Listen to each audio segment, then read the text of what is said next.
throughout the 30s through the 50s, I'd say, just that whole era, it was Westerns. John Ford is one of our greatest filmmakers of all time. He made sure that, you know, if the horizon was in the top, it was interesting, and if it was in the bottom,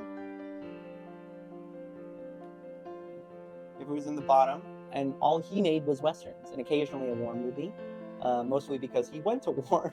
We don't appreciate Westerns enough in this day and age, but, you know, some of the greatest movies are Westerns. I think that's no clearer than the 1960 film from John Sturges, The Magnificent Seven. It's a remake of The Seven Samurai from Akira Kurosawa. I think a lot of people already know this. One of the most amazing samurai films of all time. It's about 7 very different samurai coming together to protect a farming village from incoming bandits. Magnificent Seven is pretty much no different, instead about cowboys and gunfighters. I mean, I guess the whole thing behind it is that it's like a stacked cast. You've got the Russian Yul Brynner, who was Ramses in the Ten Commandments and the robot in Westworld. You've got Bullet himself, Steve McQueen.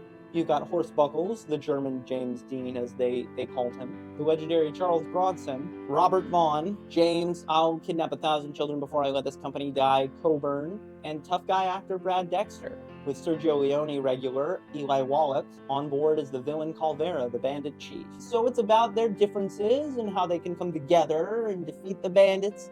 Very simple stuff, but it's kind of the perfect alchemy of a genre film that gets to kind of like have its fun aesthetically, and an actor's medium where they have to bring all they can to a role for it to be able to work. For it, they have to lock in chemistry-wise with each other, or anti-chemistry. The idea is they're all going to argue, you know, the bicker. But then they have to come together, and when done right, that's masterful acting work.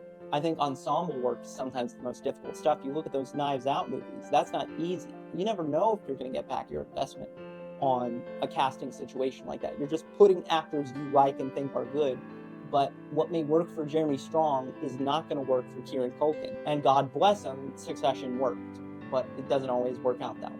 But when you're casting for 7 or 10 or 20 or whatever, one weak link is going to ruin the whole thing. And Magnificent Seven, if you can only imagine, is one of those times where it doesn't just pass, it passes with flying colors. This may be one of the all-time action westerns to bring together this amazing crew. Magnificent Seven. Thank you for watching Turn to Quest Companion, your one-stop shop for what plays on TCM, the Criterion Channel, wherever you find amazing classic films.